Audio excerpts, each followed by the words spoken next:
pueda aferrarse a situaciones de sus propias vidas. Porque uno de padre lo que trata es que nada me toque a mi hijo, nada le pase a mi hijo. Y está bien porque es una función, pero no les llevamos nuestra vivencia a ellos. Recuerden la experiencia que les comenté de unos pastores con su hija.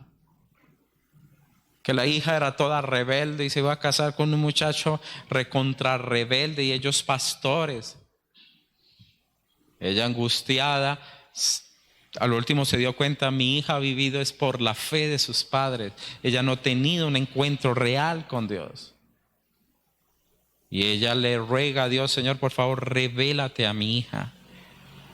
Y esa niña tuvo una revelación realmente de Dios que le cambió totalmente y dejó al muchacho rockero, de todo. Y ese muchacho la amaba tanto que dejó todo eso, pero lo último comenzó fue a amar más al Señor. Y dicen que ambos son una de las parejas para los ministerios infantiles más fuertes en Colombia. Si no se da eso, si nosotros no alimentamos la fe de nuestros hijos, va a venir las presiones que sí lo van a alimentar. Le digo una cosa, ¿a quién le cree más su hijo? ¿A usted o a sus compañeritos? Posiblemente cuando usted es chiquito le va a creer a usted. Pero cuando llegue a ser joven y adolescente y cuando sea mucho más mayor, va a creerle más a los de afuera que a los de la casa. Por eso Proverbios, me dejan ustedes la piolita en Jueces, pero Proverbios 29:15 dice algo lo más de interesante. La vara y la corrección da sabiduría, mas el muchacho consentido avergonzará a su madre. Voy a leerles una versión antigua, 29:15 de Proverbios. Esta versión antigua dice así: la vara y la corrección dan sabiduría, mas el muchacho suelto avergonzará a su madre. Es decir, en hebreo la palabra consentido es soltar, dejar. Es decir, aquel hijo que se deja. Es como si hubiera nacido y se hubiera puesto a un lado, como que no me intereso, no intervengo. ¿Qué sucede con ese hijo que no se interesa y no interviene? A lo último termina siendo una vergüenza para la familia. ¿Qué hizo grande a Dios en su vida? ¿Qué ha sido las cosas impactantes en usted para que alimentemos entonces a otros que están a nuestro alrededor? Ahorita yo no estoy hablando ya de amigos, puedo estar hablando en ese momento de discípulos, de compañeros de trabajo, de personas que necesitan escuchar de usted la obra de Dios en su vida para poder creer, para poder enfrentarse ya sea situaciones como financieras, de salud, de divorcio, de tantas, donde usted pueda darle ánimos. Vean, Dios es realmente un Dios vivo. Lo que se vivió en aquella época es lo mismo que se da en esta época. Ya pronto Dios no va a abrir un mar porque no es necesario, pero que Dios abre puertas, las abre, puertas que nadie puede cerrar, y cierra puertas que nadie va a poder abrir. Entonces eso nos va llenando a los unos a otros en fe. Yo le pregunto, ¿qué pasa cuando nuestra vida, ya no hablemos de nuestros hijos, cuando nuestra vida no tiene una fortaleza espiritual y vienen entonces las presiones de alrededor? Cedemos. El vivo vive del bobo. Papaya partida, papaya comida.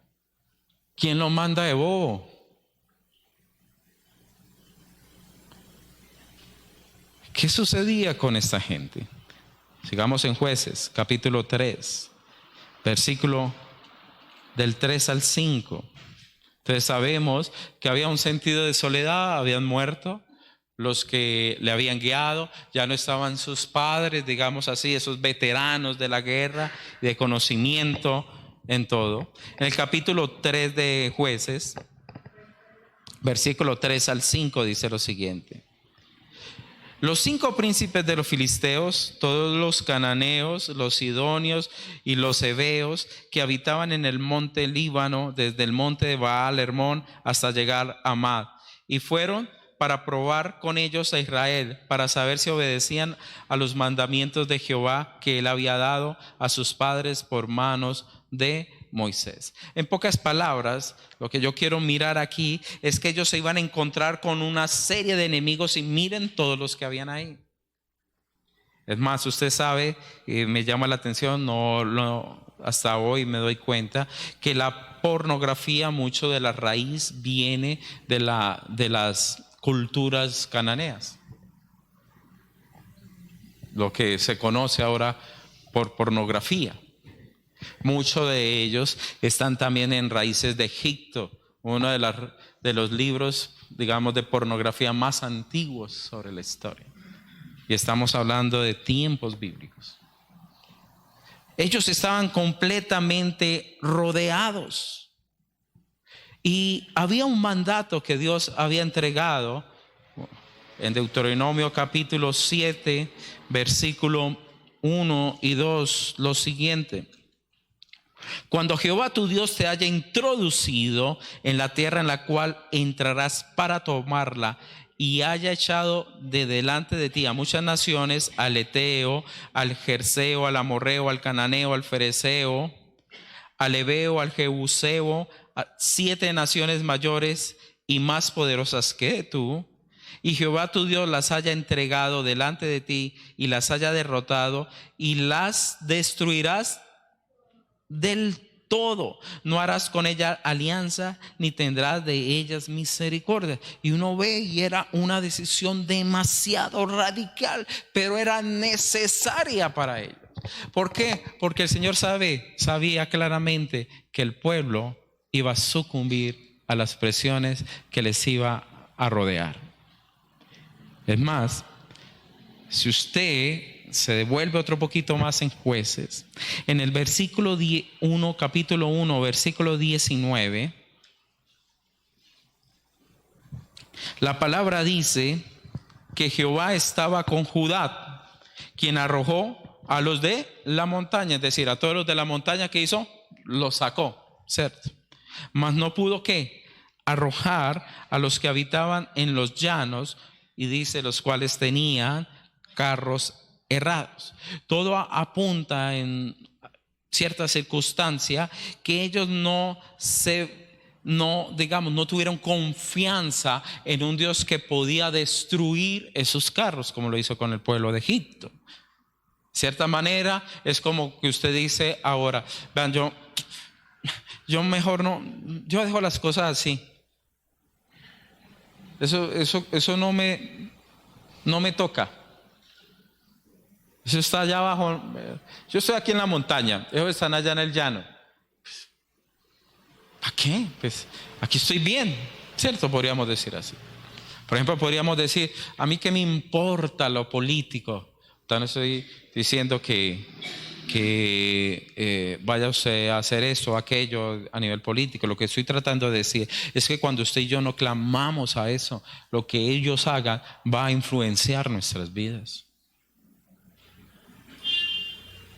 Cuando llega alguien pagano a manejar una nación entonces sufre cada vez más. Entonces yo no puedo decir, no, eso está lejos, ni me toca, olvídese. Si usted no sufre de ver cómo nuestra nación se está volviendo un país consumidor,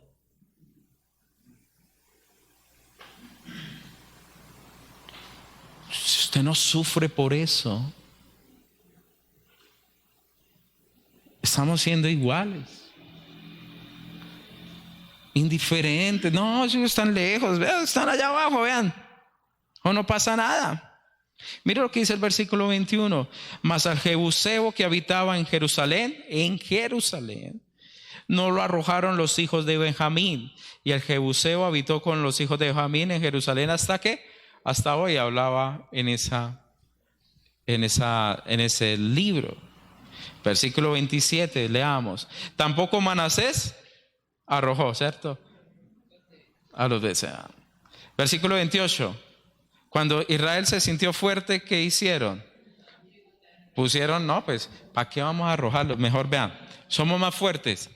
Que me pague tributo, que me trabaje y beneficiémonos.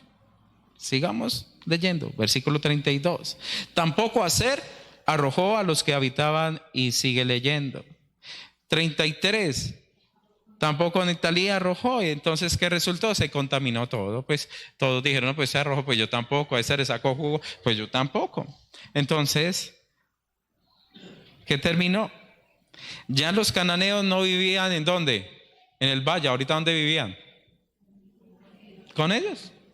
Tarde o temprano, lo que uno no pone la mano, digamos, o firmeza, tarde o temprano eso termina usted conquistándolo. Termina usted siendo conquistado y atrapado. Tarde o temprano, el que no es firme termina siendo conquistado en su propia vida. Yo se lo he dicho claramente, lo que uno ama, lo controla. ¿Qué sucede a lo último? Pierden la distinción espiritual en sus vidas. Mire el versículo, capítulo 2, versículo 10 al 12. Recuerda que en el 10 yo le leí, no conocían a Jehová ni la obra que a él había hecho por ellos, ¿cierto? Sigamos en el 11. Después, los hijos de Israel hicieron lo malo ante los ojos de Jehová. ¿Y sirvieron a qué? A los Baales. Dejaron a Jehová, el Dios de sus padres, que les había sacado de la tierra de Egipto, y se fueron tras otros dioses, los dioses de los pueblos que estaban en sus alrededores, a los cuales adoraron y provocaron a ira a Jehová. Y recordemos lo que sucede con jueces. Entra ira, Dios les manda un mensajero, no hacen caso, a lo último entonces viene el castigo y después vuelve y se repite, Dios los liberta y vuelve, siga adelante y vuelven y caen en lo mismo. Es decir, ellos se deterioraron espiritualmente, terminaron entonces sirviendo a ¿qué? A Astarol y al Baal. Ahora, sabemos que tiene que ver mucho con la parte de la cosecha y mucho rito de tipo sexual, igual que se vive ahora. Igual que se vive ahora. Terminaron ellos que cediendo a lo que la sociedad de eso alrededor hacía. Nosotros aquí adoramos a Astarot, nosotros aquí ofrendamos a Baal. Recuerde que era una sociedad donde sacrificaban niños. ¿Cuándo uno iba a pensar que el pueblo escogido de Dios, Israel, cuándo uno iba a pensar que ellos sacrificarían a sus hijos? ¿Cuándo? Lo igual que uno podría decir, pero ¿cuándo? Si Pepito era la adoración. Y miren lo que está Pepito ahorita. ¿En dónde anda Pepito? Cuando uno termina siendo seducido por lo que está alrededor, hermano, y sobre todo en la parte espiritual, termina uno siendo esclavo de ello. Hay un joven que eran de uno de los grupos de alabanza de acá de la ciudad, y ellos tocaban unos ritmos supremamente pesados, muy pesados, que realmente ya a uno no le agrada, porque no es que hay que ganarnos al rockero para el Señor. No, hermano, si Dios no le atrae, ahí no hay nada que hacer. Es que hay que ganarnos el que canta el reggaetón, pues hay que ganarnos. El reggaetón es lo que los muchachos escuchan, hay que llegarle a los muchachos. Y a veces vendemos nosotros esas ideas. ¿Ah? entonces comenzamos a ceder los principios de Dios. El temor, la santidad. Me acuerdo una vez que estábamos en un concierto cristiano y estábamos nosotros, digamos, impulsando ello, y ahorita le pido perdón al Señor y me da vergüenza, porque nosotros impulsamos mucho eso para integrar a los jóvenes, adoremos y exaltamos, pero nunca pensamos nosotros que eso se fuera a salir de las manos. Cuando nosotros vimos a unos muchachos que pogueándose en pleno a la adoración cristiana, y dice, ¿qué es esto? Dijimos, eso no es. ¿Y qué es pogueo? Es que ponen y se empujan y pa. Y apenas yo veía eso, decía, Dios mío, estos son los mismos sacerdotes de Baal como bailaban cuando se enfrentaron a Elías. Lo mismo. Y ese chico, que eso adoraba y amaba al Señor, y eso, mejor dicho, hubiera dado la vida por Dios. Y uno veía a ese chico, wow, sí, qué joven tan especial. Pero allá adentro, hermanos, había más amor por la música que por el Señor, que terminó siendo uno de los más rebeldes y contrarios al cristianismo en la juventud quindiana.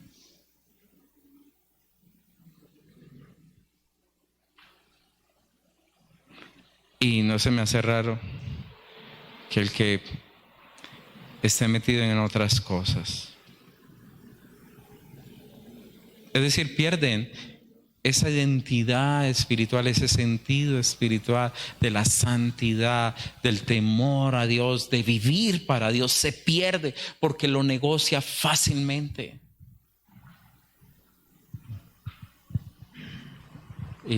Y sé que no es fácil, porque yo trabajo con adolescentes, no, con jóvenes, no adolescentes, y sé cómo muchos son arrastrados.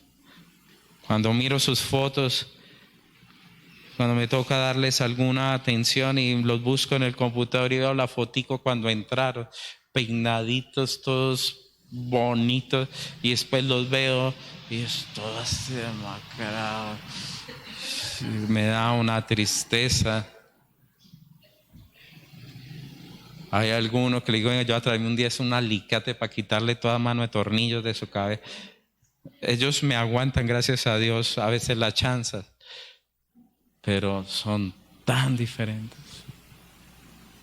tan diferentes. ¿Qué nos hace usted especial, hermanos?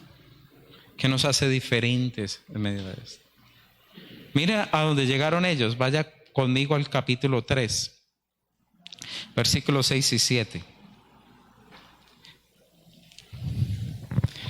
Y tomaron de sus hijas por mujeres. Estamos hablando de los amorreos, fereceos.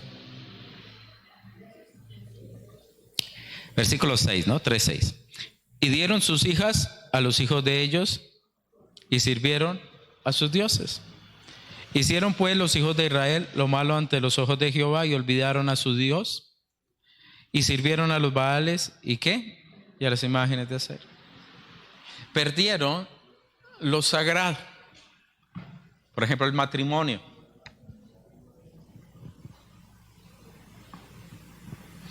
Se suponía que como pueblo escogido ellos vivirían el matrimonio con personas, digamos, escogidas. ¿Cierto? No harían alianzas. No entrarían en un yugo desigual. Estarían ellos valorando esa unión santa del matrimonio. Eso llegó allá. Ahora, ¿cómo están los matrimonios en la actualidad? Son difíciles. ¿No estamos en tiempos duros?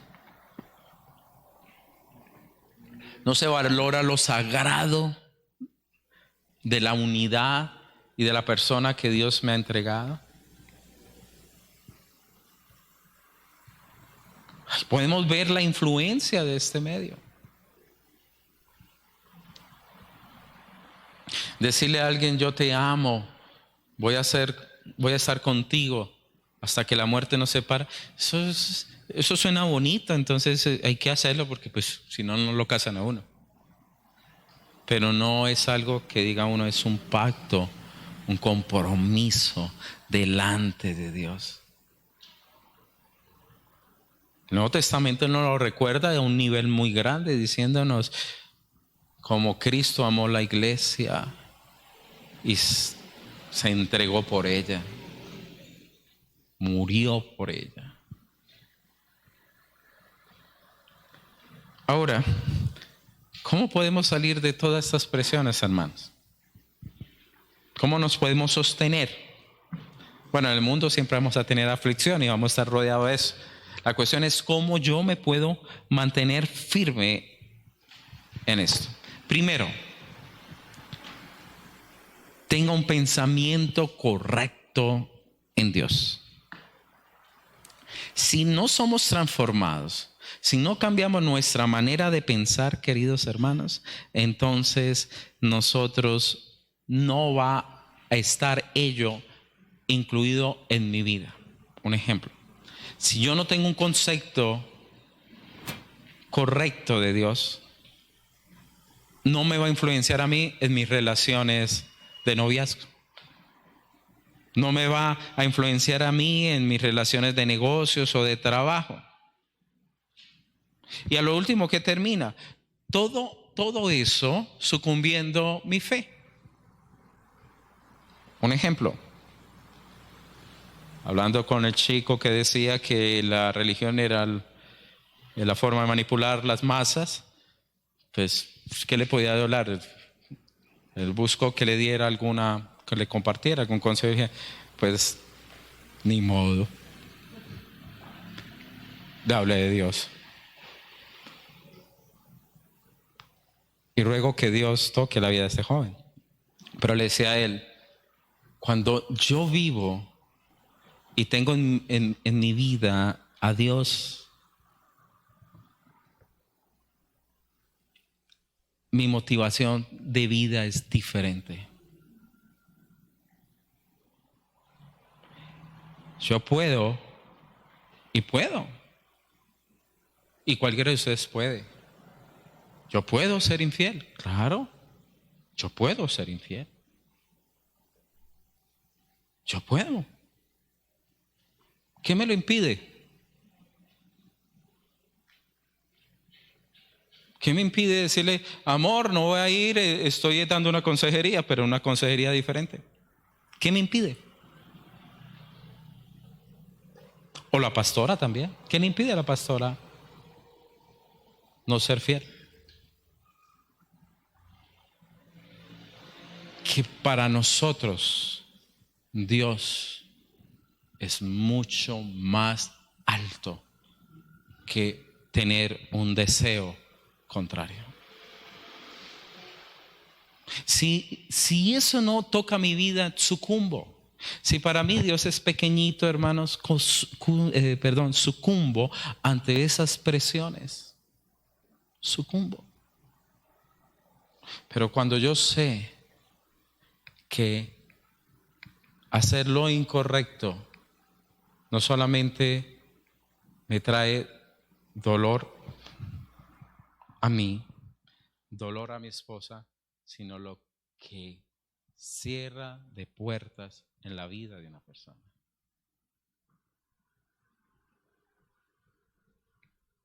A veces no dimensionamos eso. Porque pueden ser puertas donde jamás se vuelvan a levantar. Y uno no puede jugar con eso.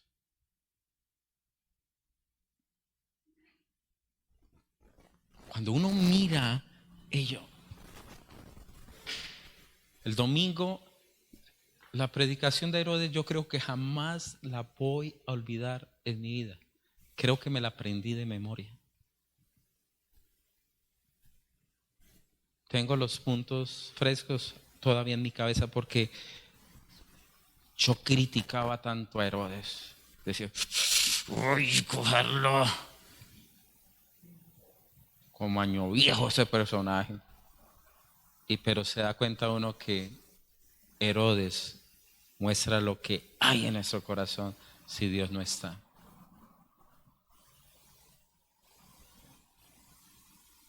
Si usted y yo tenemos un concepto errado de Dios, aunque Jesús esté de frente, no lo veremos. Entonces es importante mi pensamiento en Dios.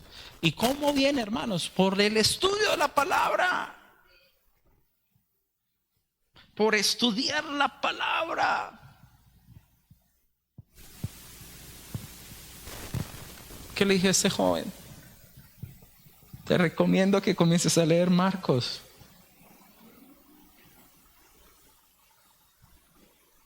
Y ya tengo uno de los que me regaló Gedeón, tengo uno arriba, mañana lo voy a buscar a regalárselo. Que la palabra le hable. Si eres llamado, escogido para salvación, téngalo por seguro que la palabra le va a hablar.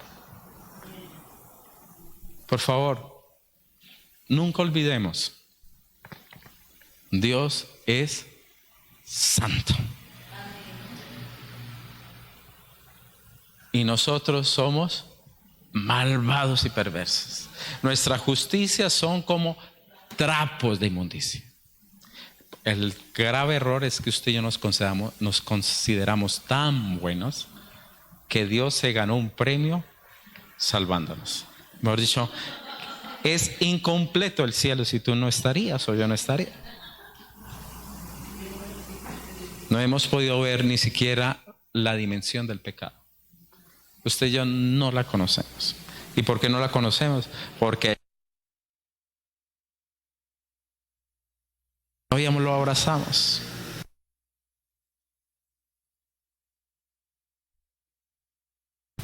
Para poder salir de eso, ¿no? Primero, pensamiento correcto de Dios. No olvidemos lo que aprendimos hace 8 días, mis queridos hermanos, en Romanos, ¿no? No olvidemos lo que la palabra nos enseña.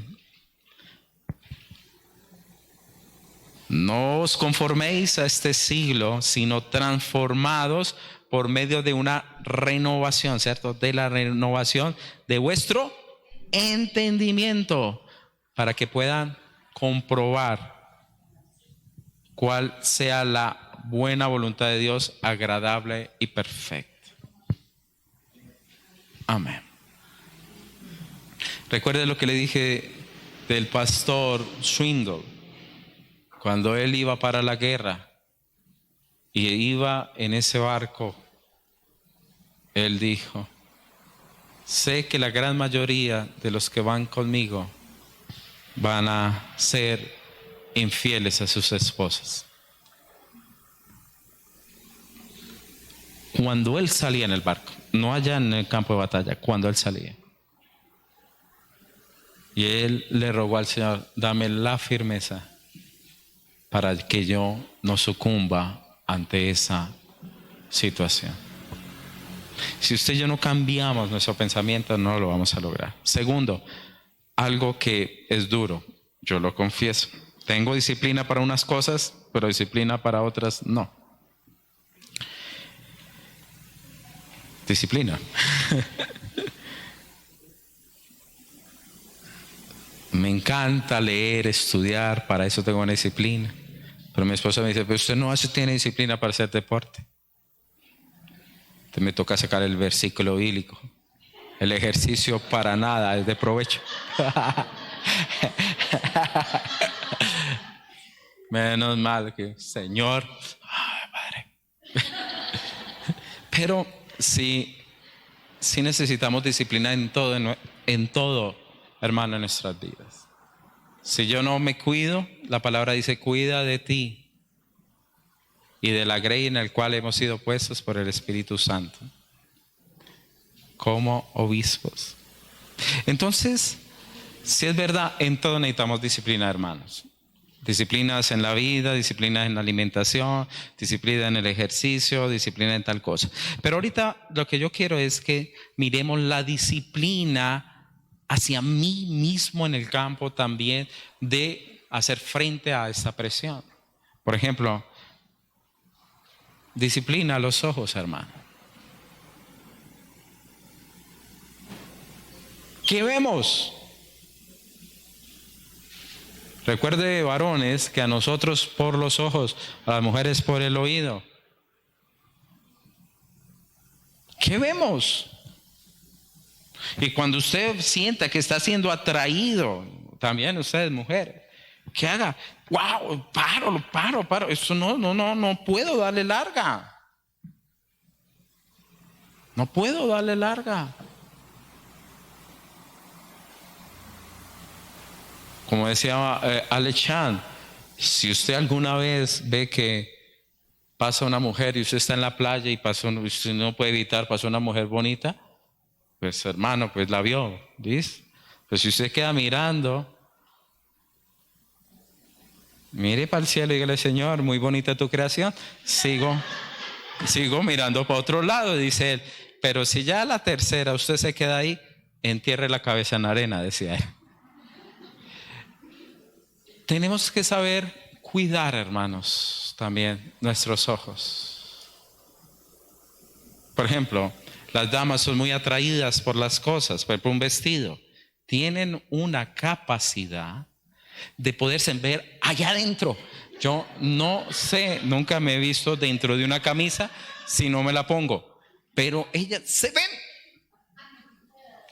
Entonces, ¿sí o no? Claro. Yo soy casado muchos años y entiendo eso. Yo no he podido. Si yo no me pongo la camisa, no tengo la capacidad de imaginarme con la camisa. Solo puedo decir, uy, tan bonita esa tela y todo, pero jamás me he podido ver allí. Entonces, cuidemos nuestros ojos. Cuidemos. Lo que oímos, la música.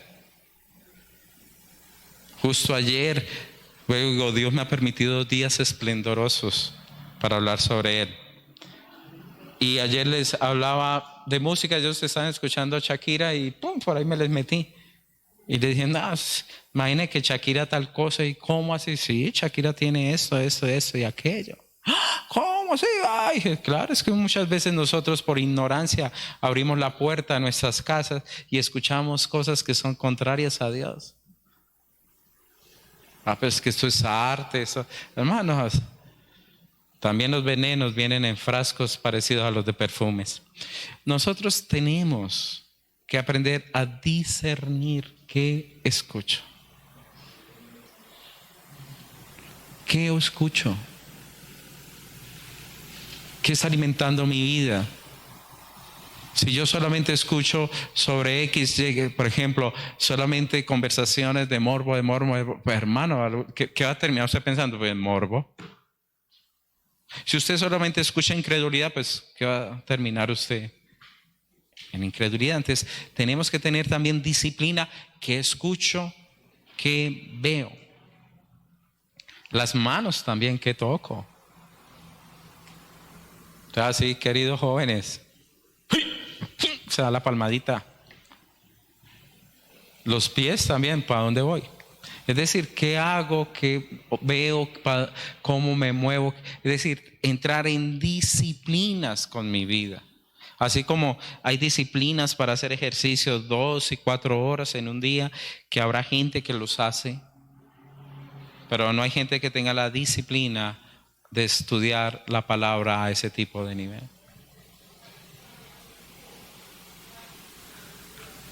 Y le animo, por favor, yo animo, y ese es uno de los anhelos, que seamos una iglesia de lectura de la palabra y también de otros textos que nos ayuden a crecer en la fe.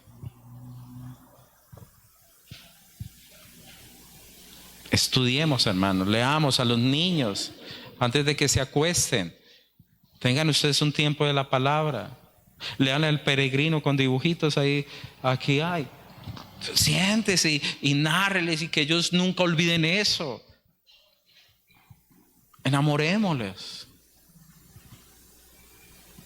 Que cuando sean grandes sigan diciendo que nunca olvidarán cómo sus padres siempre oraron, le bendijeron, le leyeron la palabra y tengan tiempo con sus hijos. Y por último, elija buenas amistades. Si va a estar rodeado, pues rodéese bien, hermano. Elija buenas amistades. Comparta con personas que también le den, que usted también pueda aportarles, pero personas que nos ayuden en este caminar, porque la vida cristiana no es sencilla, es dura, es difícil. En el mundo vamos a tener aflicciones. El Señor las ha vencido, por eso dice que confiemos. Pero hermanos, lo cual nos va a llevar a decisiones como: ¿qué malas amistades yo tengo que cerrar en mi vida? Porque recuerde lo que le estoy diciendo, estamos hablando de la presión de grupo. Ay, es que pobrecito, es que si no lo hago, pues se pierde. No, pues harto usted lo va a salvar. No, hermanos, no se crea un salvador. A veces hay amistades que lo más sabio es uno tomar distancia.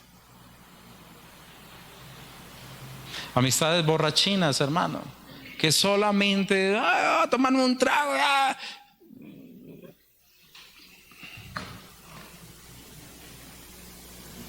No me está aportando, ni le estoy yo aportando. Es más, si me ven bebiendo con él, ¿qué dirán los otros? Vean, el pastor allá está tomando traguitos. Yo que no es pecado, mija, y usted peleándome a mí que porque me tomo una cerveza. Mira, el pastor está allá bebiendo. Antes causamos daño. Entonces, escoja amistades buenas.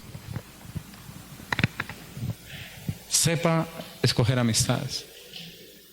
No estoy diciendo que no comparta con nadie, no, hermanos. De este mundo, aquí estamos, pero seamos diferentes. Seamos personas que podamos sobrevivir a estas presiones fuertes. Y ojo, enséñenle a sus hijos. Yo, junto con mi esposa, y sé que los de escuela infantil, pero cuando veíamos a ese puñado de niños en el retiro, lo único que le pidió a Dios es: Señor, por favor, que todos estos niños realmente sean salvos el día de mañana, que ellos sean escogidos, que no simplemente sea que crecí, mi infancia fue en una iglesia, sino que realmente conozcan y sean de fe. Si usted y yo no los preparamos para ese futuro, nuestros niños se van a ir hacia atrás. Preparémoslos, ayudémoslos. Y usted también, hermanos, que no le digamos: oye, ¿qué pasó con Patricio? No, eso suena raro ese nombre, pongamos otro. Porque Patricia está, pero Patricio suena como, no sabe uno. Con Pepito, ese sí. Pepito, pero si sirvió Pepito 30 años al Señor. ¿Y qué más de Pepito? No, pues hermano, está andando en unas cosas raras. ¿Cómo así? No, ya no dice Jesús, sino Yeshua, y que si no se dice en hebreo y si no guarda el sábado, entonces estamos mal y tal. ¿Sí? ¿Cómo así? No, y sigue ahí. A los años vuelve uno a preguntar: ¿y qué más de Pepito? Pues ya Pepito no anda en nada. Hermano, no estoy contando mentiras. ¿Qué pasó? Malas influencias, personas que no conocían de Dios, que terminaron entrando en alianzas y al último adorando a Baales.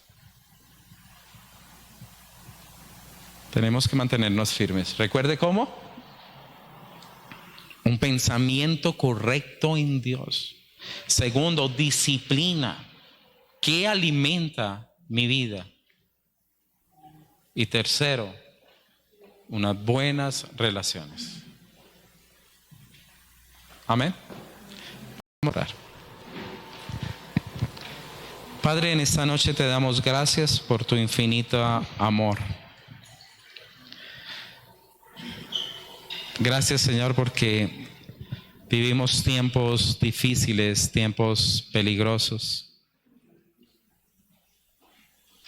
Tiempos, Señor, donde la presión ya no solamente es por una persona, sino que hay presiones a través, Señor, de los medios, de la internet, de la misma sociedad.